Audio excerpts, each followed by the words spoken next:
I wanted to be a star, but I always thought of a star more of as a singing star, and being on the Grand Ole Opry, being on stage and performing. But I figured that if my career went the way I wanted it to, that I would eventually wind up doing the movies and Vegas. And it was a real fun thing. It's not as exciting to me as my music, but it's certainly something different, and I like a challenge.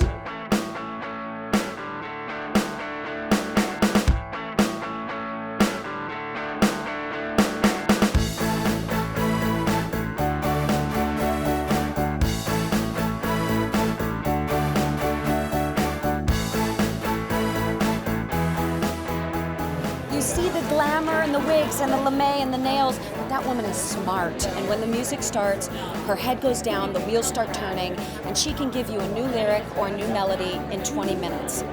She's brilliant. I love her. Everyone should have 30 seconds a day with that woman. I swear to God.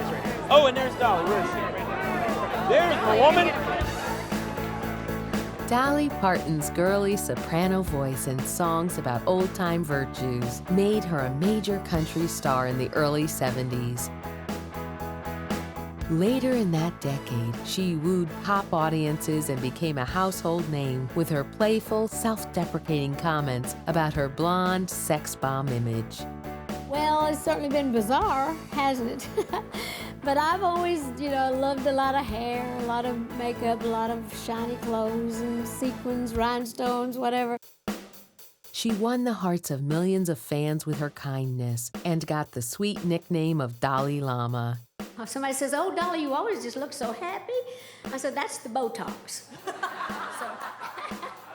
And the collagen.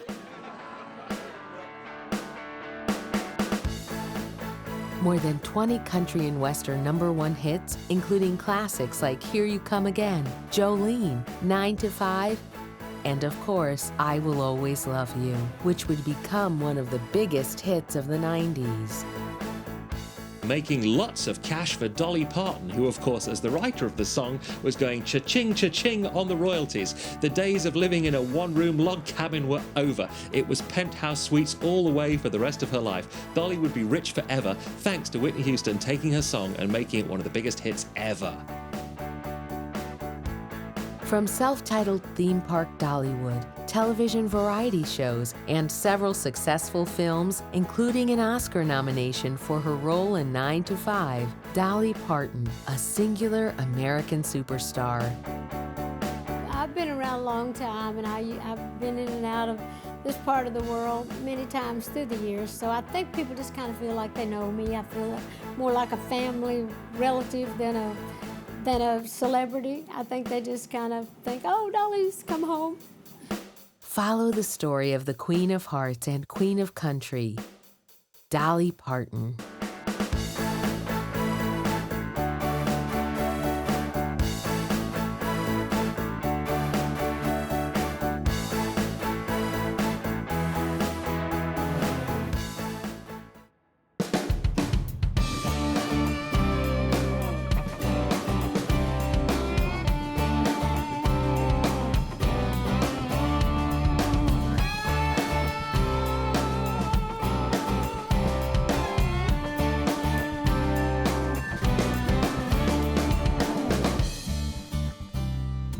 Parton is one of the most honored female country performers of all time. She's been with us forever. She will be with us forever. Dolly Parton will never die.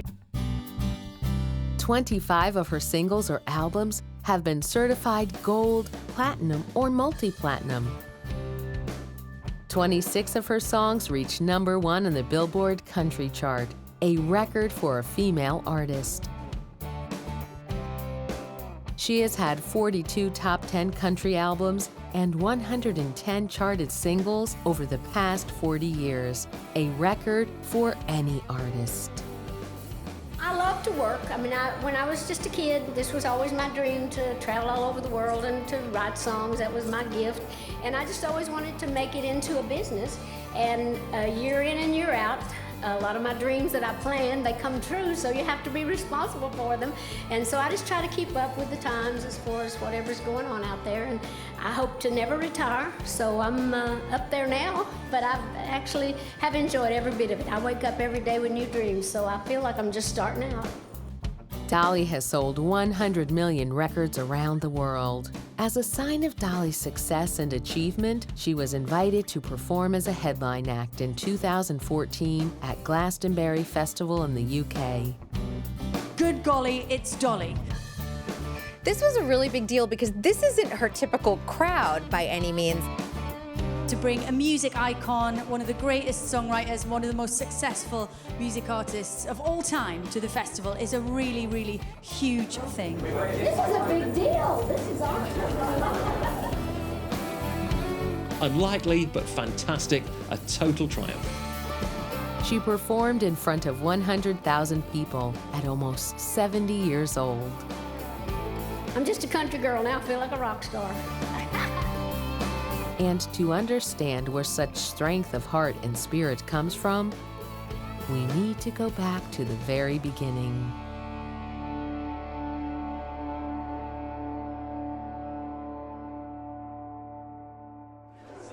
We were coming in this morning. I was looking at the mud. That was not different from me. I grew up in the mud. My daddy was a farmer. I grew up in East Tennessee over in America, so that was how we made our living on a farm. So I thought, well, this is not all that different. You know, mud is mud wherever you are.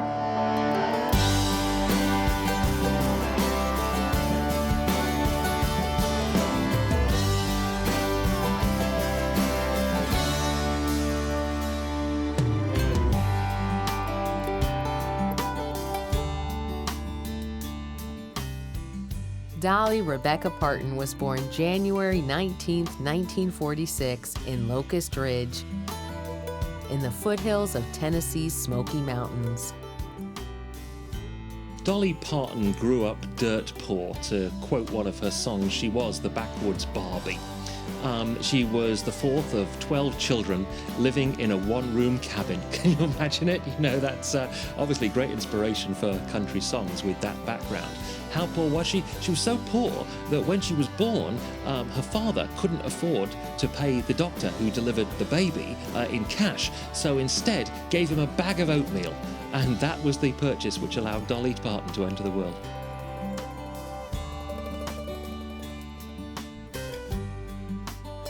A replica of Dolly's childhood home can be seen in Dollywood, the artist's theme park in Tennessee.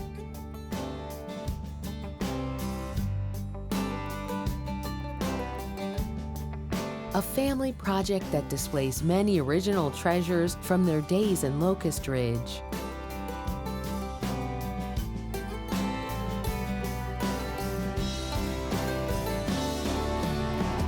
With both their parents belonging to a Pentecostal church, the Parton children found music to be a large part of their experience of religion.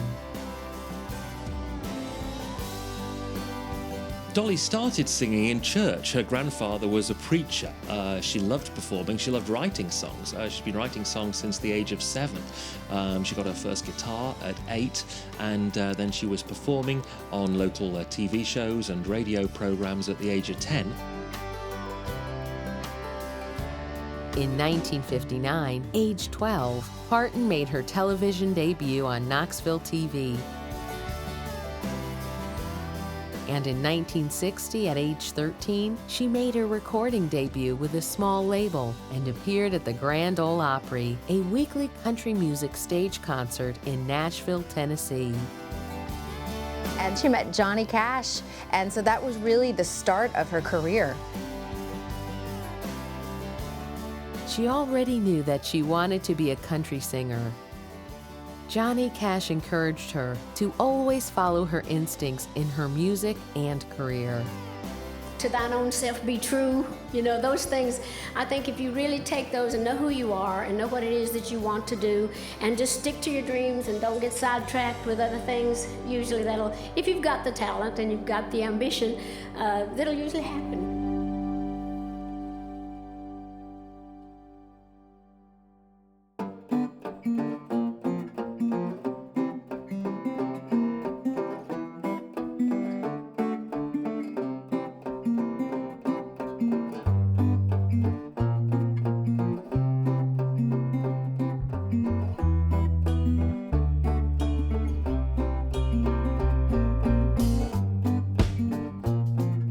One day after graduating high school in Sevier County in 1964, Parton moved to Nashville, where she believed she had a better chance of starting her career. It was on her first day there that she met and fell in love with Carl Dean. Not a lot of people know who he is. He actually owns an asphalt road paving business in Nashville, Tennessee, but he just shies away from all the publicity. In fact, she says he's only seen her perform once in his entire life.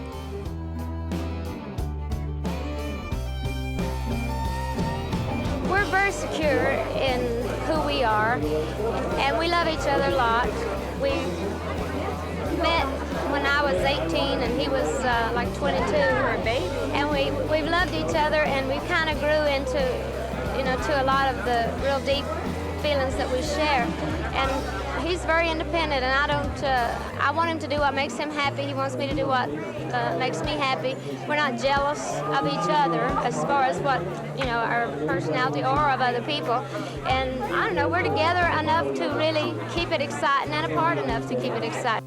Well, I don't know that I want a child, because I grew up in a family of 12, and when we married, I took 5 of my younger brothers and sisters, and we raised them until they married and moved away. So now they're having children, and my nieces and nephews from these children call me Aunt Granny and call Carl Uncle Peepo.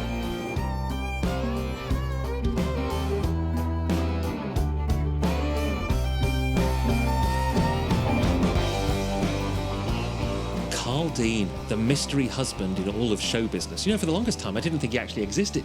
I mean, we never saw him. He's unusual among showbiz spouses in that he's never at his wife's side at public events. In 2011, Carl and Dolly celebrated their 45th anniversary. The couple is still very happy and with no kids. Well, I insist on having a very private life. I've been married for 45 years come this May, and so my husband and I get along great. It's his first marriage and mine, and we like each other, but he does not want to be in the press. He's proud of me, he's proud for me, he loves hearing about it, he loves show business, as long as he can watch it from his chair and from a distance. But we get along great because he does not want the limelight, and he's a homebody, and I love to travel. So we get along wonderful with that, and I make it a point to protect his privacy and to protect our home life. And when I go home, that is private. And so it's true that you can have it all if you just work it right.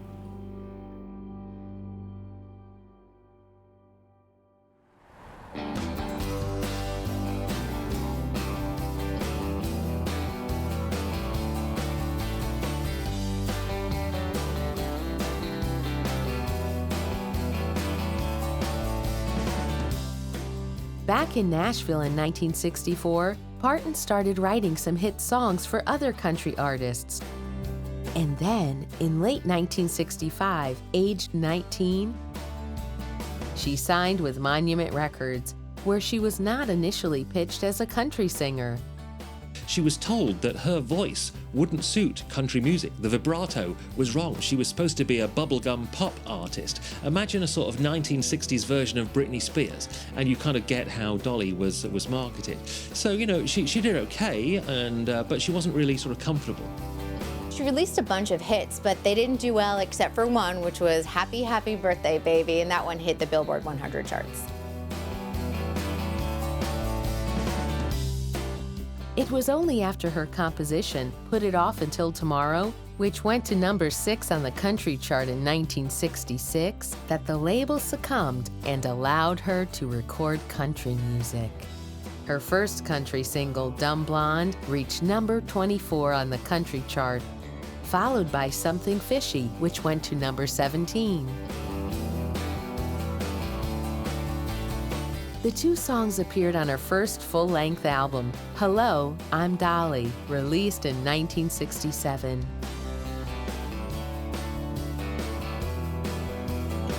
That same year, Porter Wagner noticed the young 21-year-old Parton singing and invited her to join his weekly country music program, The Porter Wagoner Show.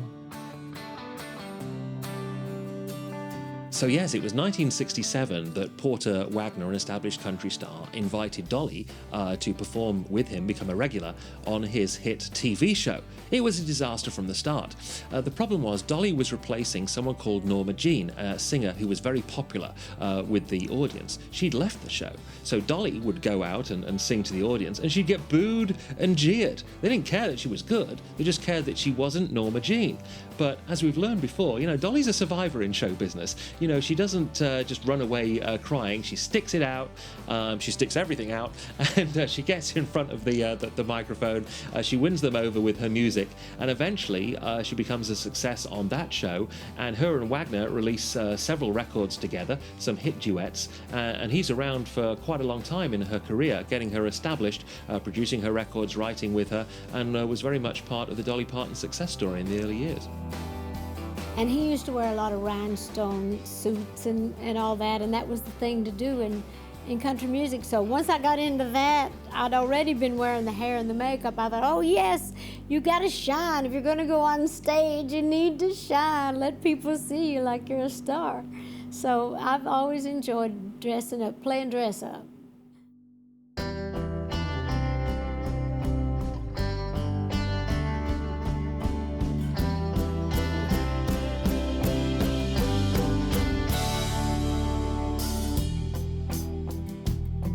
In 1969, while traveling with Porter Wagoner on a tour bus, a song came to Parton. Unable to find paper, Dolly wrote the lyrics on the back of a dry cleaning receipt from one of Wagner's suits.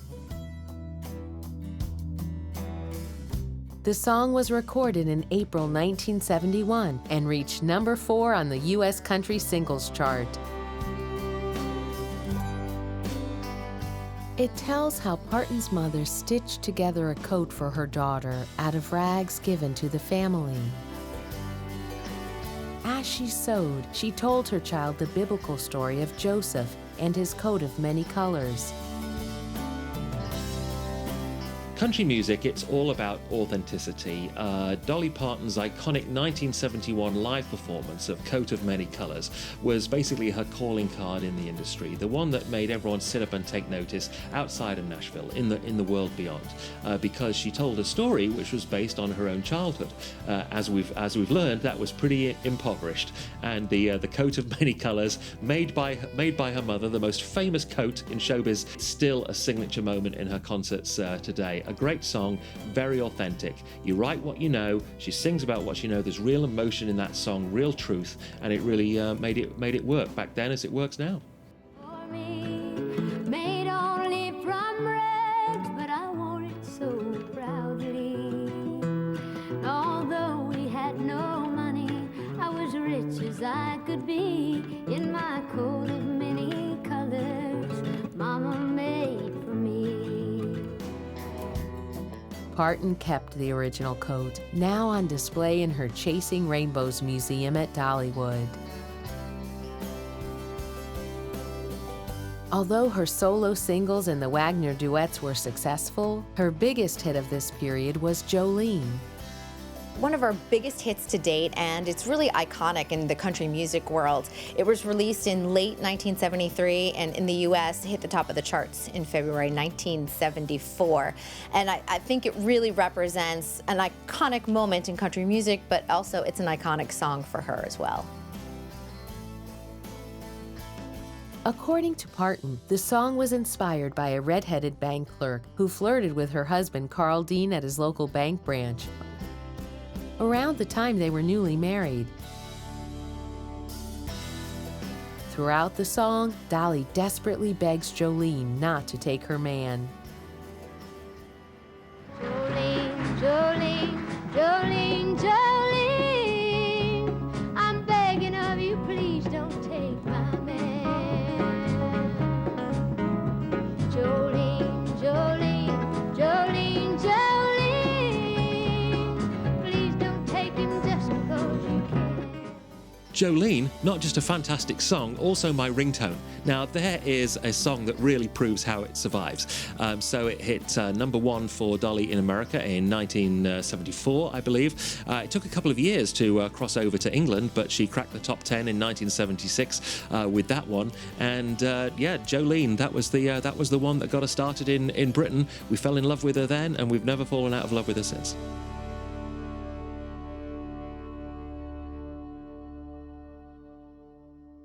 I love people, and maybe it shows, because I always say that I always see somebody I love in everybody I meet, like family members. Somebody always reminds me of somebody else. But I just love people, and I've always been so grateful that people have accepted me and loved me all through the years and followed my career and kept food on my table, so to speak. Parton stayed with Porter Wagoner for 7 years. To mark her professional break with him, she wrote a song in 1974, "I Will Always Love You." This is the guy who had given her a chance on his TV show and had worked with her on her early records, establishing her path to fame. They had a professional split, but they remained friends, and so she wrote the song "I Will Always Love You" as a tribute, never guessing, perhaps, that it would become the huge song that it did. If I should stay, I would only be in your way, so I'll go.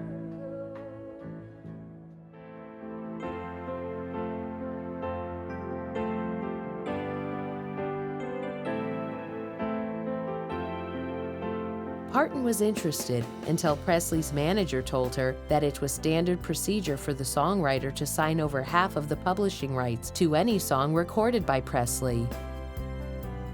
Dolly refused. That decision has been credited with helping to make her many millions of dollars in royalties from the song over the years.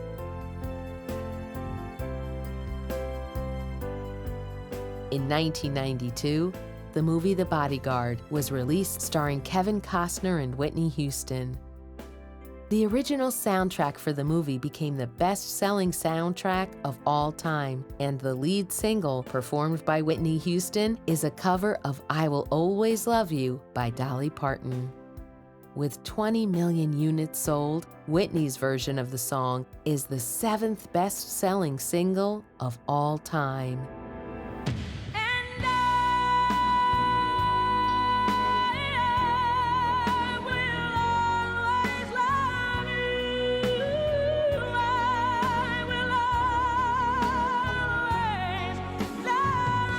So Dolly Parton wrote the classic song "I Will Always Love You," but it was Whitney Houston who made it an international success, becoming one of the biggest hits of all time, and making huge fame for Whitney, huge money, but also making lots of cash for Dolly Parton, who, of course, as the writer of the song, was going cha-ching, cha-ching on the royalties. The days of living in a one-room log cabin were over. It was penthouse suites all the way for the rest of her life. Dolly would be rich forever, thanks to Whitney Houston taking her song and making it one of the biggest hits ever.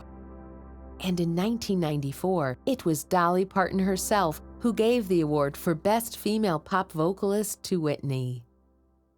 I'd like to thank Whitney for making my song such an enormous hit. And I really feel good about that, because when I wrote that song 22 years ago, I had a heartache, but it's amazing how healing money can be. And the Grammy goes to Whitney Houston!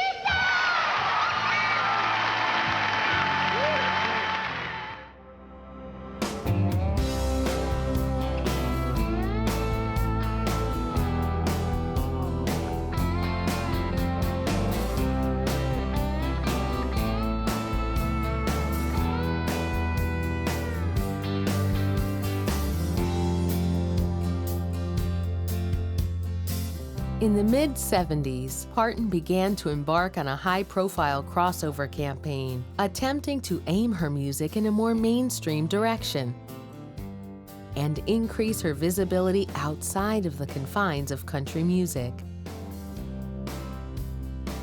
In 1976, she began working closely with Sandy Gallen, who would serve as her personal manager for the next 25 years.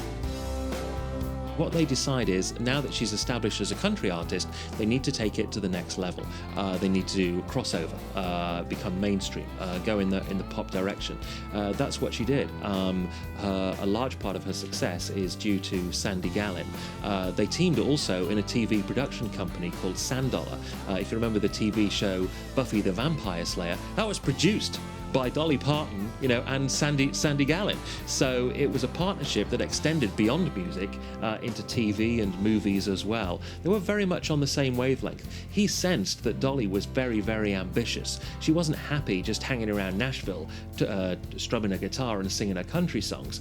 She wanted to be in the mainstream pop world and an international star. Sandy had been around showbiz for a while. He was the man to help her get there, and together they were a fantastic combination.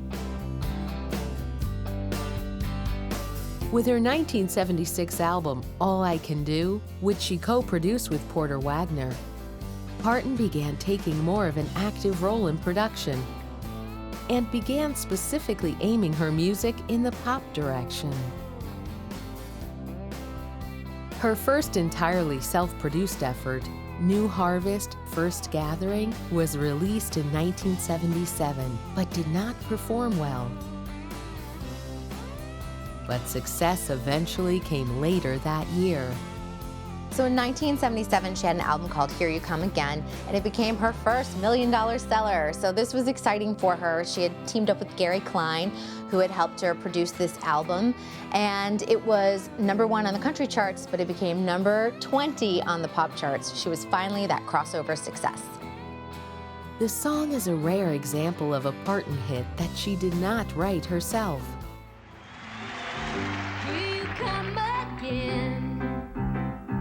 Just when I'm about to get myself together, you waltz right in the door, just like you've done before, and wrap my heart around your little finger. Here you come again. The same track also brought her first Grammy Award for Best Female Country Vocal Performance. As a little girl growing up, she dreamed of being in that position. She'd worked really hard for it. She'd got through it on her own merits, writing songs, working with talented people, showing incredible drive. And when she stood there on the Grammy stage, she'd finally joined the legends. But she wasn't finished. There were still new mountains to conquer.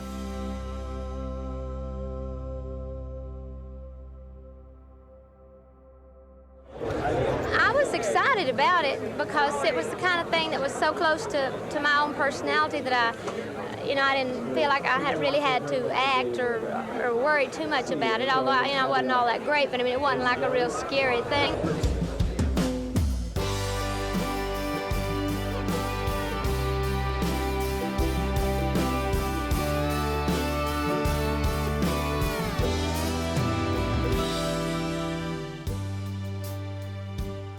Trying to expand her audience base, Dolly was wisely turning her talents to television. She proved to be a natural and was often in talk shows and on TV specials. In 1976, she got her own variety talk show, simply titled Dolly. It achieved high ratings, but managed to last only one season, with Parton negotiating out of her contract, citing stress to her vocal cords. But Parton's big screen debut was astoundingly successful. She played a brassy Southern woman, Dora Lee Rhodes, in 9 to 5, opposite Lily Tomlin and Jane Fonda in 1980. Well, I think Jane is a very complex person. I think she's very intelligent, very creative. I find her very caring, but I find her also very shy and almost naive in a very sweet little girl way. And it's a side of her that I really was surprised to find. 9 to 5 was a huge hit. It was a successful movie, but also the song 9 to 5 was a monster hit, and she actually had a triple hit there because it was #1 on the country charts, the adult contemporary, and the pop charts simultaneously. And it also got her an Oscar nomination for Best Original Song. The music video to 9 to 5 is great because it's just classic, iconic moments from the film. So you get to see Jane Fonda and Lily Tomlin and Dolly tying up their boss that they can't stand, Dabney Coleman, you know, kind of kidnapping him and giving him a taste of his own medicine. So throughout that entire song, you see all those fun moments from the film. Dream just to watch him shatter. You're just a step on the boss man's ladder, but you got dreams he'll never take away. On the same boat with a lot of your friends, waiting for the day your ship will come in and the tide's gonna turn and it's all gonna roll your way. Working 9 to 5. The title track won 2 Grammy Awards for Best Country Song and for Best Female Country Vocal Performance. So suddenly, she was a music star, she was a movie star, the world was Dolly's oyster. Well, I wanted to be a star, but I always thought of a star more of as a singing star, being on the Grand Ole Opry, being on stage and performing. But I figured that if my career went the way I wanted it to, that I would eventually wind up doing the movies and Vegas. And it was a real fun thing. It's not as exciting to me as my music, but it's certainly you know, something different, and I like a challenge.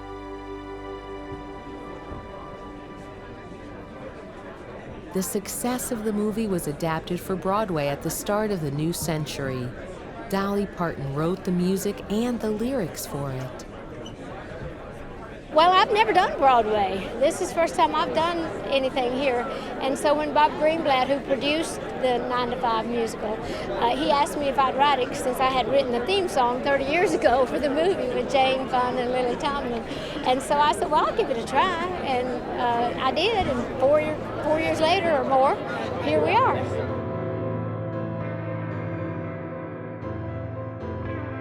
The musical premiered in Los Angeles in September 2008 and opened on Broadway, New York in April 2009, with Megan Hilty taking over the role of Dora Lee Rhodes.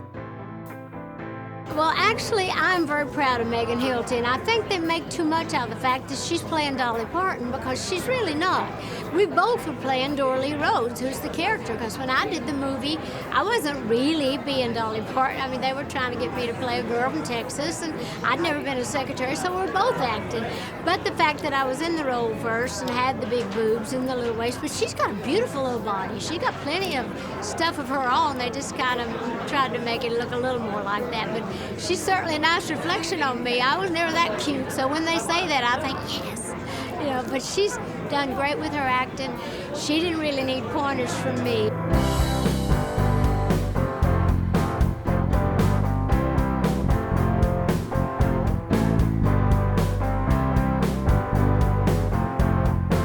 It received 15 Drama Desk Award nominations, the most received by a production in a single year, as well as 4 Tony Awards nominations, including Best Original Score for Dolly Parton.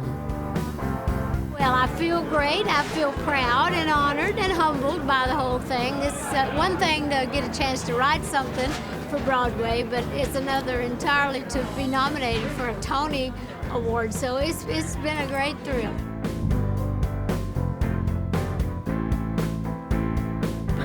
Amazing. I think people are under the impression that she kind of popped in and popped out.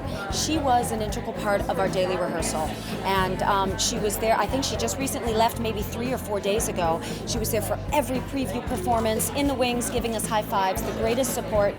And you know, you see the glamour and the wigs and the lame and the nails, but that woman is smart. And when the music starts, her head goes down, the wheels start turning, and she can give you a new lyric or a new melody in 20 minutes. She's brilliant. The thing that's brilliant about Dolly is this is a woman that does not need to do this. She wants to do this. It's a first-time experience for an icon. And to have shared that with her and collaborated with her, and it's her first time collaborating like this, to have people sit down and say, I need this or I need that, well, she's not used to that. And she's been so open to the process and really gotten into it. It's an honor. I love her. Everyone should have 30 seconds a day with that woman. I love my work. I love what I do. I'm just thankful I've had the opportunity to make a living at what I love to do. And that's such a wonderful cast and crew over there. Working with them has been a true joy. And no matter whatever happens with the show, if it lasts forever or just a month, I wouldn't take nothing for this experience. The Broadway production, however, was short-lived, closing in September 2009. But a national tour of the U.S. was launched in 2010 and followed by a UK premiere in 2012.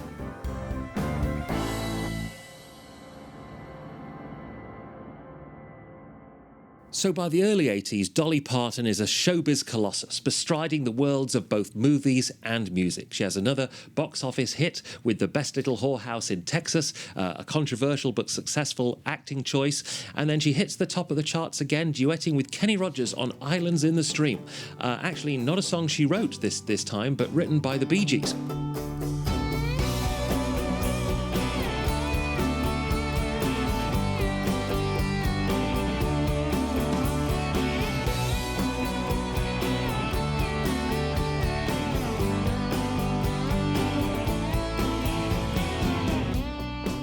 Released in 1983, Islands in the Stream knocked Bonnie Tyler's Total Eclipse of the Heart out of #1 on the Billboard Hot 100 and spent 2 weeks there. It sold more than 2 million copies in the United States. 22 years later, in 2005, the song was voted Best Country Duet of All Time on the Country Music Television. Parton and Rogers were reunited to perform their massive hit.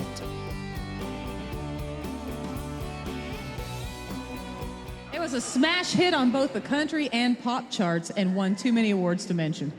Islands in the stream, that is what we are. No one in between. How can we be wrong? Sail away with me to another world, and we rely on each other. From one lover to another. In 2013, Parton and Kenny Rogers reunited for the title song of his album, You Can't Make Old Friends. So Dolly was on top of the world. She had 12 top 10 hits in the mid-'80s. But it's kind of interesting because in 1986, when her contract was up with RCA Records, it expired and they didn't renew the contract. So Columbia Records snapped her right up and she was well on her way again. And then she teams up with Emmylou Harris and Linda Ronstadt on the album Trio, and that brings her another Grammy Award. I mean, she was running out of space on her mantelpiece. There were so many trophies coming her way. The album spent 5 weeks at #1 on Billboard's Country Albums chart, selling several million copies and producing 4 top 10 country hits, including the cover of Phil Spector's To Know Him Is to Love Him.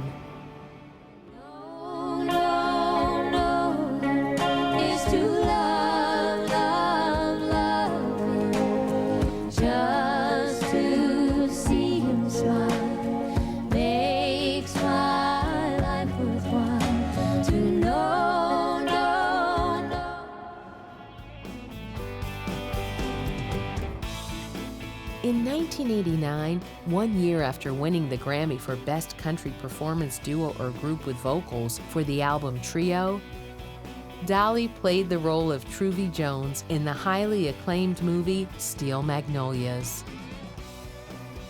Well, they'll feel like that it's touched every emotion in their body. You laugh, you cry, it brings you closer to family, it brings you closer to friends. It's about family, love, and friendship, and people and life in a small town. And I think it's just about the human heart.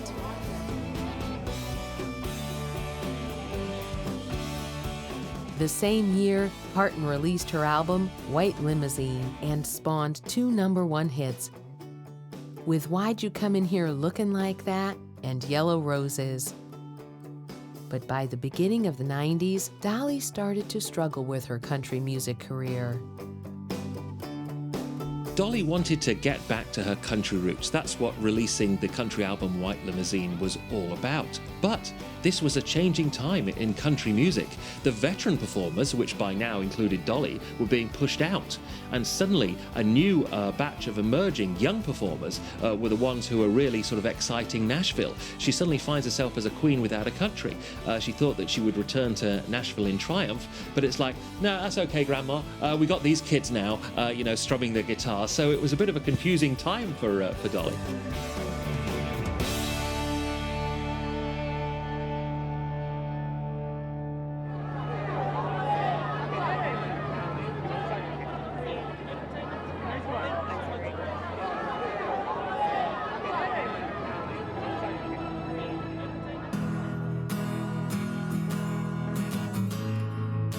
In the mid-1990s, finding her new songs less well received on the country charts, she shifted to bluegrass music and released the critically acclaimed, Grammy Award-winning albums The Grass is Blue in 1999 and Little Sparrow in 2001.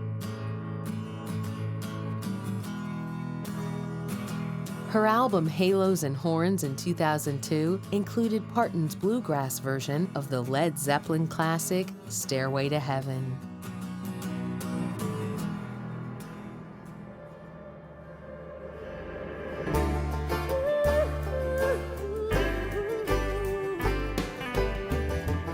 If there's a bustle in your hedgerow, don't be alarmed now. It's just a spring clean for the lake queen.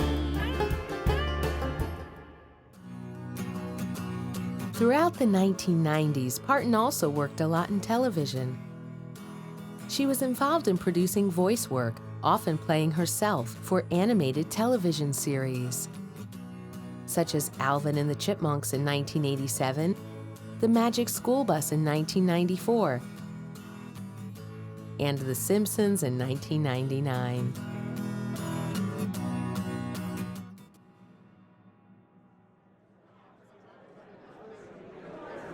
You know what this is all about. We're very excited about the Imagination Library being here. I got to make sure I say your town right. It's Rotherham? Did I get it right? I've been practicing because it don't look like that on paper. In the States, anything that's H-A-M, we have to say Rotherham, right? I like Birmingham.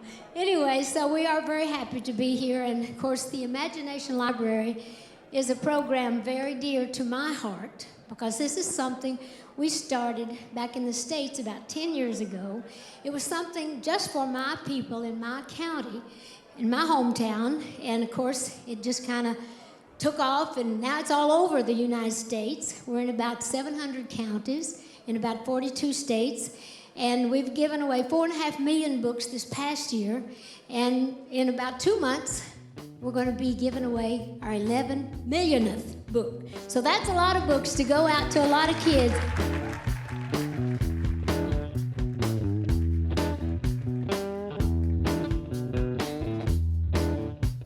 The Imagination Library started in Sevier County in 1996. It is part of the Dollywood Foundation and has since expanded to over 1,600 local communities in the U.S., Canada, and United Kingdom.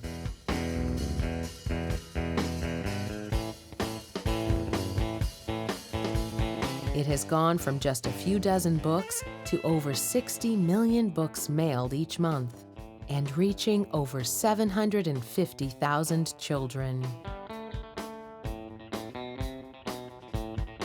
Already, statistics and independent reports have shown Dolly Parton's Imagination Library drastically improves early childhood literacy for children enrolled in the program. Further studies have shown improved scores during early literacy testing. It started because of a lot of my own relatives that didn't get a chance to go to school, couldn't read and write. My own father grew up very poor and very large family, didn't get a chance to go to school, so he couldn't read and write, but he was so smart. And so several of my other relatives as well. So I wanted to start it where children can learn at a very early age to love books, to learn to read. It helps to bring the family together. You must pick up a child. If it gets its own little book in the mail, which they do with its own little name, you know, you're gonna have to read to that child. So it is my belief that if you can read, whether you get a chance to go to college or even to school or to afford it, if you can read, you can self-educate yourself. So it was really it started from a very sincere and honest little place. Then it got all over Tennessee. The governor, at that time, Governor Phil Bredesen, took it. It was all over Tennessee. Then it went all over the United States. Then we went to Canada with it.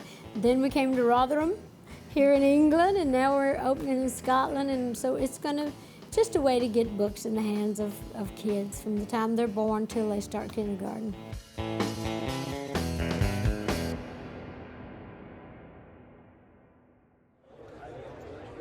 It would be great. In fact, I told him at Dollywood, I need to bring this home because we need a gold Oscar at the Dollywood Museum. So whether I win or not, it's going to be fun, and I'm going to take pictures of everything, just as if I won, and put it in the museum anyway.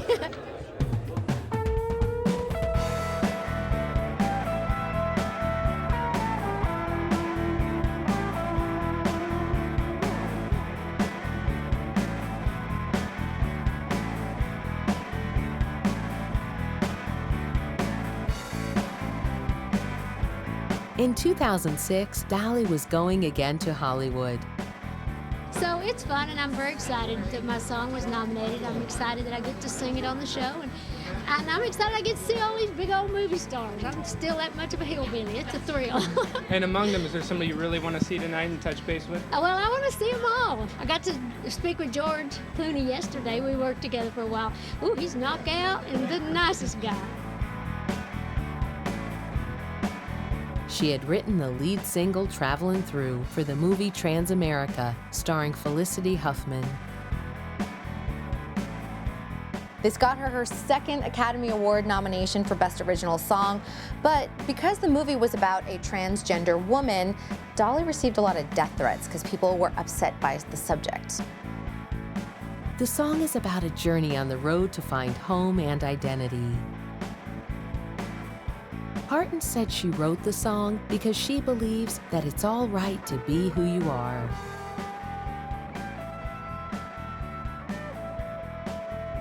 She gave a rousing performance of the song live on stage during the Oscars ceremony in March 2006.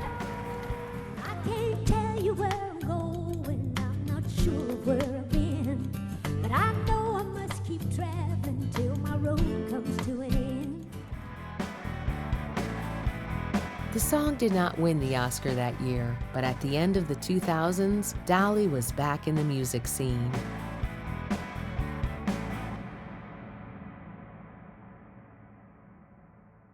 Showbiz careers are very much like roller coasters. You know, there's full of ups and downs. And, in recent years, Dolly Parton has really been embraced as a great survivor. She seems to have been with us our whole lives. And then a whole new generation, have discovered and keep discovering Dolly's music. It's passed down from parents to kids.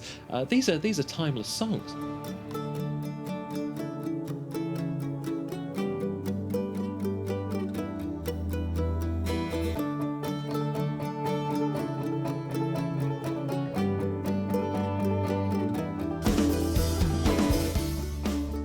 In 2011, she released an emotional album, Better Day. Well, this new album, I've written all the songs on it as well. It's called Better Day, and it's just really an album that has more of an uplifting message in it. Even the love songs, even some of the sad ones about losing is saying, I'm going to pick myself up, I'm stronger than you might know, and I'm going to start again and do better. But a lot of the songs are really just about true love and just about things are not good right now, but things go in cycles, everything's going to get better. And that's basically what the song says. The blues ain't here to stay. There's a better day, and that'll move away because we're going to actually do better.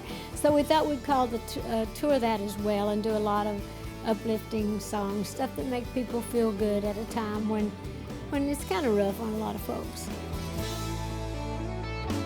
Parton said that Better Day was inspired by the disparate world problems, such as the Japanese tsunami, the ongoing conflict in the Middle East, and America's economic crisis.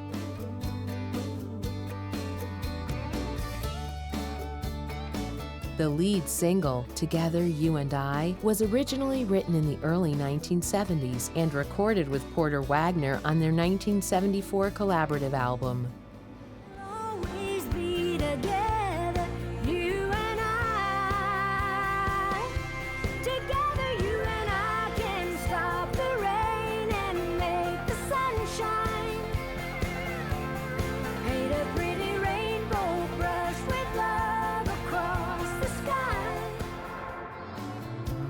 Parton then embarked on her Better Day World Tour with 49 shows around the world.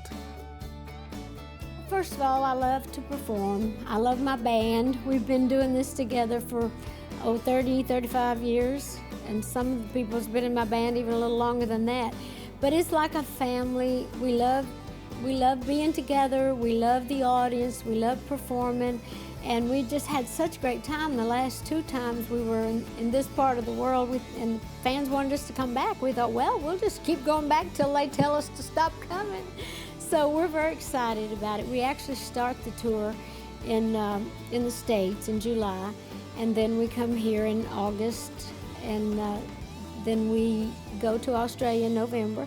So we're actually going to pretty much we'll have some time off in between, but we'll be spending the rest of the year on tour because we love it and we're promoting the new album. And so we'll have some new things to do in the show. Of course, we'll continue to do the classic songs that people know and want to hear, but we'll have some new things to do, some comedy, some fun pieces that they haven't seen. So it won't be an exact duplicate of what they've seen before, so they can look forward to some new stuff.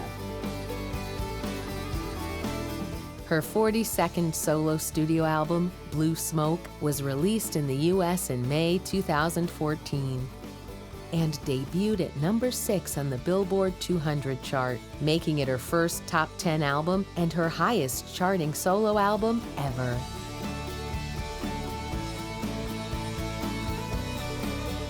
The Blue Smoke World Tour would take the artist all the way to the Glastonbury Festival in the UK. Unlikely, but fantastic, a total triumph.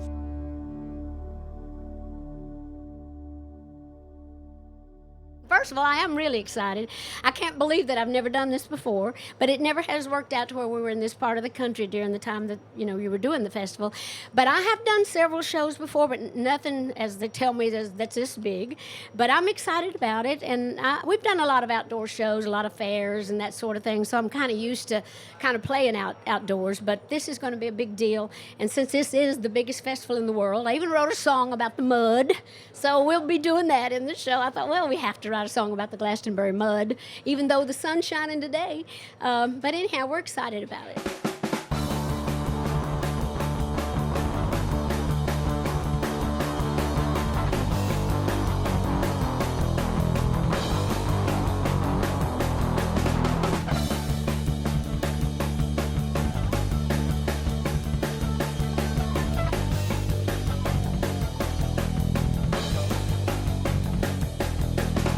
So on June 29, 2014, she performed in Glastonbury at the music festival. This was a really big deal because this isn't her typical crowd by any means. She had a huge crowd of over 100,000 people. They were all there to hear her classic songs, everything from 9 to 5 to Jolene. It was kind of tricky knowing what to do under a festival situation because in my show, as a rule, I usually do a couple of hours, and they said you can't do but an hour, maybe an hour and 10. So I thought, well, I can't do a whole bunch of sad, slow songs because everybody's drunk and high. So I thought, we don't want to bring them down that bad. So I thought, well, there's 2 or 3 songs they have to hear, like maybe Coat of Many Colors and a few things that, just part of my whole life and my background. But we've tried to do a set where we can kind of keep it moving pretty good.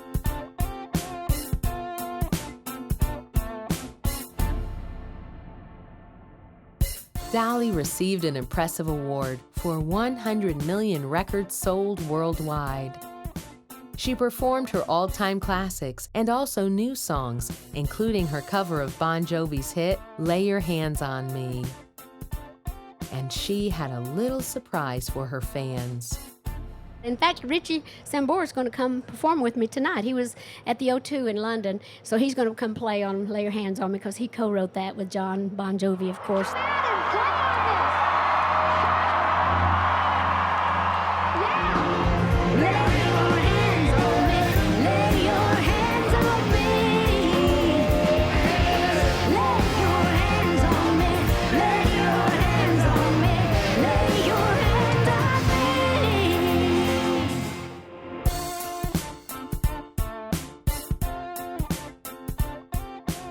There was an even bigger song that everyone had come to sing along. Jolene, Jolene, Jolene, Jolene, I'm begging of you, please don't take my man. Jolene, Jolene, Jolene, Jolene, please don't take him just because you can.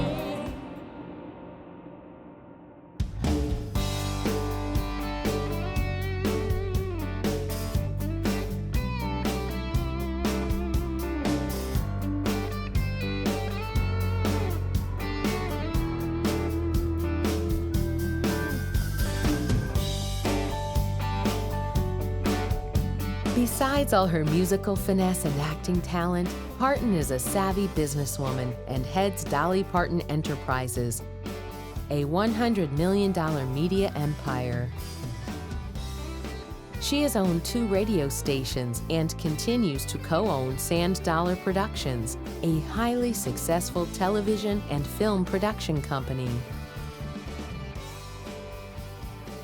She is the owner and founder of Dollywood, her theme park in Tennessee, and owns a lot of lands in the region. In fact, I was telling someone earlier, I have a lot of land up in East Tennessee, and we do a lot of festivals through my Dollywood company, and I've often thought that I might start having a festival up in East Tennessee, so maybe I'll get some good pointers from this one. Dolly has been a major influence on new artists. She is Miley Cyrus's godmother, who, as her, made a successful crossover between country and pop. So Dolly definitely influenced Carrie Underwood, Taylor Swift. She made it possible for all of these country artists to cross over into the pop world. They would not have the same success had Dolly not paved the way for them. Taylor Swift's latest album, 1989, she announces her first ever pure pop album, signifying her move away from country. She's even dabbled in movie acting as well. So, you know, she's the new Dolly Parton. Well, you know, she's deficient in a couple of areas, but, you know, who can match Dolly everywhere, let's face it.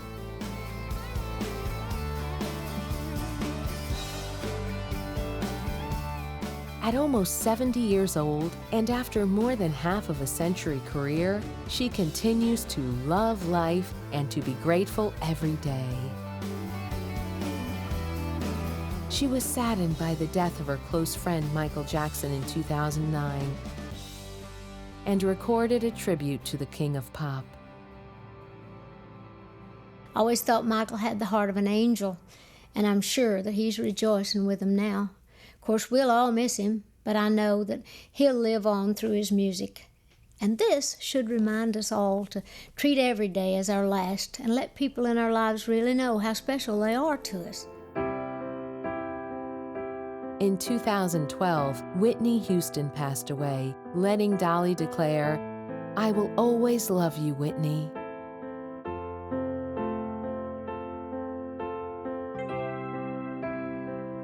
Dolly continues to live near Nashville and to share the love on stage with her fans. Dolly Parton is one of the great showbiz icons one of the all-time great performers. She's been with us forever. She will be with us forever. Dolly Parton will never die. She will just go on singing those great songs, sending herself up. Let me tell you why I think she survived for so long. It's because she has a quality that the great stars need if they want to stay around, and that is being self-deprecating. She's always happy to make herself the butt of the joke. That's what makes her relatable. No diva behavior. She sends herself up. Everybody loves her. And as well as everybody, continuing to love her, they continue to love her music. Her songs are timeless. They'll be with us forever, and I hope Dolly will be too. Actually, I'm always saying all my little silly stuff. I never know what's going to come out of my mouth next. But anyway, we just, people just get a kick out of the funny stuff I say, or the cute things, or my take on certain things. So that's one of the things that we do.